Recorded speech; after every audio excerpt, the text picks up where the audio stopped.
લાવ અત્યારે ઘણા સમયથી મારો બિલબુલ દિલ્હીની અંદર આવ્યો નથી, તો હાલ મારા દીવાન બિલબુલને બોલાવું.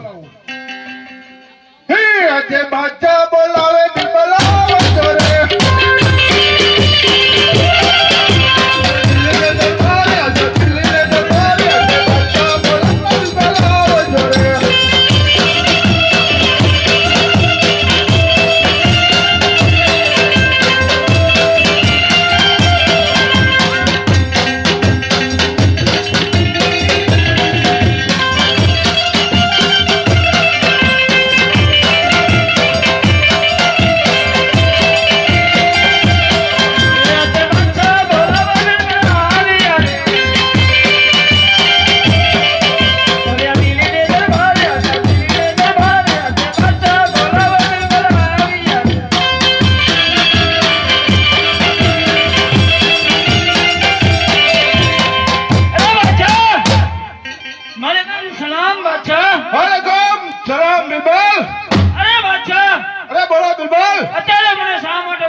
કોઈ રામના નામ ન લેવું છે. અરે બાદશાહ, આ દીવાન હોવા છતાં જો દિલની અંદર કોઈ રામના નામ લે જાય તો આ દીવાન પણ ઉડાડી જાય. બાદશાહ બરાબર છે બિલબુલ. અરે બિલબુલ, બોલો બાદશાહ. હાલ દિલ્હીની અંદર એવો ચોકી ફેરો કરો કે અંદરનો માણસ બહાર નહીં અને બહારનો માણસ અંદર નહીં. ભલે બાદશાહ ભલે.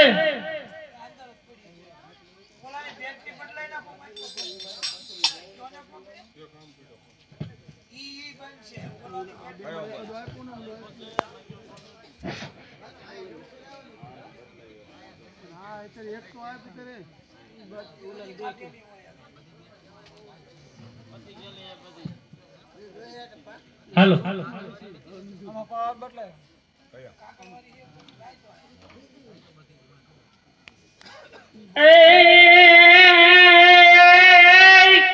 હાલો હાલો હરજી દેવળે અને પૂજવા રામા પીર હે બાપો કોડિયા માણસના કોડ મટાડિયા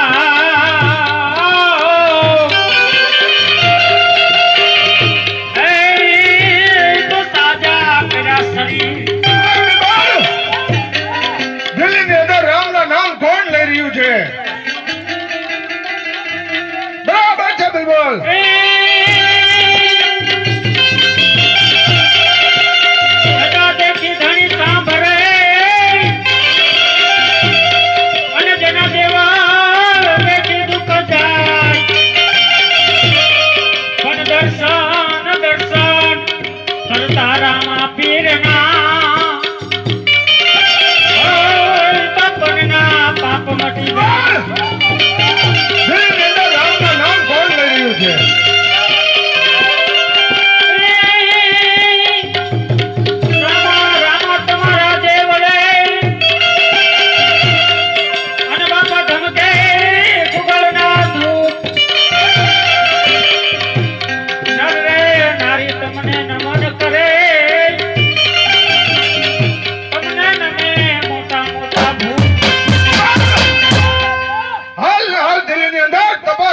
રામના નામ કોણ લઈ રહ્યું છે? હાલ હાલ તને તપાસ કરું છું.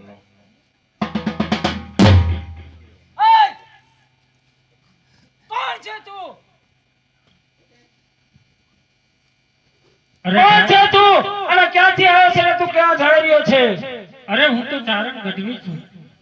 તો દિલની અંદર તું રામના નામ શા માટે લઈ રહ્યો છે? અરે કેમ ભાઈ, રામના નામ તો જગતમાં બધે લેવાય. અરે ગઢવી, તને ખબર નથી કે આ દિલની અંદર રામના નામ લેવાની મનાય છે? અરે ભાઈ, રામ નામ કી અનુલક્ષ્મણી જતન કરે જબ કોઈ, સુખી રહે આ સંસારમાં, દુખી ન રહે કોઈ ભાઈ. અરે ગઢવી, મારે તારી કાંઈ વાત સાંભળી નથી. મારા બાદશાહનો હુકમ છે કે જે હોય એ મારી સામે હાજર કરવી. અરે બાદશાહ, બોલ બિલબુલ. આ તો ગઢવી છે, એ રામનું નામ લઈ રહ્યો છે બાદશાહ. અરે ગઢવી, ગઢવી રામ તારા નામ છોડી દે ને બાદશાહના નામ લે. અરે બાદશાહ, આ તું શું બોલી રહ્યો છે? રામના નામ કેમ છોડાય? सांभल बादशाह, राम जगत में एक है, नाम उनका अनेक, राम कृष्ण ने रामदेव आखिर तो एक ना एक.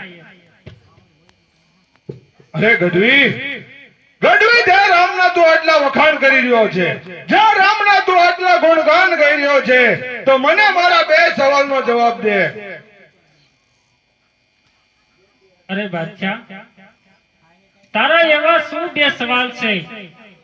તારા જે સવાલ પૂછવા હોય તે પૂછી લે. લાવ અત્યારે બાદશાહની કચેરીની અંદર મારી જીભ અચકાય છે, તો લાવ.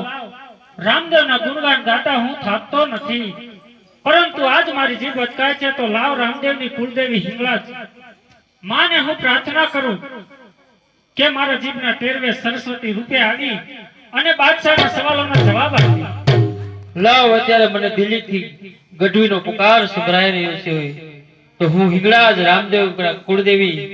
સાંભળ ગઢવી, જ્યાં જ્યાં ગઢવી ચારણ વસતા હોય એના ટેરવે માસ જગદંબા સરસ્વતી વસેલી હોય બેટા. અને એમાં જો તું હિન્દુ આ પીર રામદેવના ગુણગાન ગાતો હોય અને કોઈ સંકટ સમયે કદાચ મેં હિંગળાજ દેવી જો તારી વાર ન કરું તો મને ઓળખે કોણ? હું રામદેવ કુળની હિંગળાજ દેવી બોલું છું. સાંભળ, બાદશાહને કહી દેજે, બિરબલને કહી દેજે કે એક નહીં પણ 51 પ્રશ્ન પૂછી લેજો. 51 પ્રશ્નનો જવાબ આપી દઉં અને તારી જીભની ટેરવે સરસ્વતી થઈને વસી જાઉં અને 51 પ્રશ્નનો જવાબ આપું તો માનજે હું રામદેવની દેવી હિંગળાજ કુળદેવી બોલી હતી. જા. હાલો. અને મારા કોઈ પણ સોરડા મને કદાચ સંકટ સમયે સમરે અને એની હું સહાય ન કરું તો હિન્દુ કુળની દેવી રામદેવ તુરા કુળની દેવી માં હિંગળાજ ને ઓળખે કોણ ભલામણા?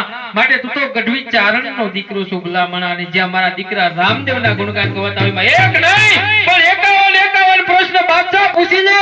આ 51 પ્રશ્નના જવાબ જો મારો ગઢવી ચારણ તારી દિલ્હીની અંદર આપવા તૈયાર છે. અરે ગઢવી જો મારા સવાલનો જવાબ આપવા તૈયાર હોય તો સાંભળ કે જ્યારે ભરી સભાની અંદર દ્રૌપદીના તીર ખેંચાણા તેથી તારો રામ ક્યાં ગયો તો? અરે બાદશાહ, તારો પહેલો સવાલ બહુ સારો છે. ભરી સભાની અંદર દ્રૌપદીના ચીર ખેંચાણા ત્યારે મારો રામ ક્યાં હતો ઈ તારે જાણવું. અરે બાદશાહ, તું તો મુસ્લિમ હો, તને હિન્દુની સંસ્કૃતિની શું ખબર હોય? સાંભળી લે બાદશાહ, જેથી એક બાજુ કૌરવો અને એક બાજુ પાંડવોની જેથી સભા ભરાણી હતી અને ભરી સભાની અંદર દ્રૌપદીના એમ કહેવાય કે દુશાસન ચીર ખેંચતો હતો, ત્યારે સાંભળી લે મારો રામ ક્યાં હતો?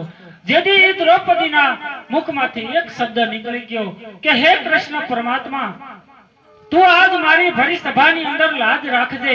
તેથી એમ કહેવાય કે દ્વારકાનો નાથ હંસોર રાય કાળિયો ઠાકર એમ કહેવાય કે એક નહીં બે નહીં પણ 999 ચીર મારા રામે કૃષ્ણ કનૈયાએ પુરાતા. ઈ બાદશાહ તને ખબર નથી, ત્યારે મારો રામ અહીંયા હાજરા હજુર હતો. અરે ગઢવી તેથી સતી સીતાનું રાવણ હરણ કરી ગયો તેથી તારો રામ ક્યાં હતો? અરે બાદશાહ, તારો બીજો સવાલ પણ સારો છે. સાંભળી લે બાદશાહ, તેથી મારો રામ અહીંયા હાજરા હજુર હતો કે જેથી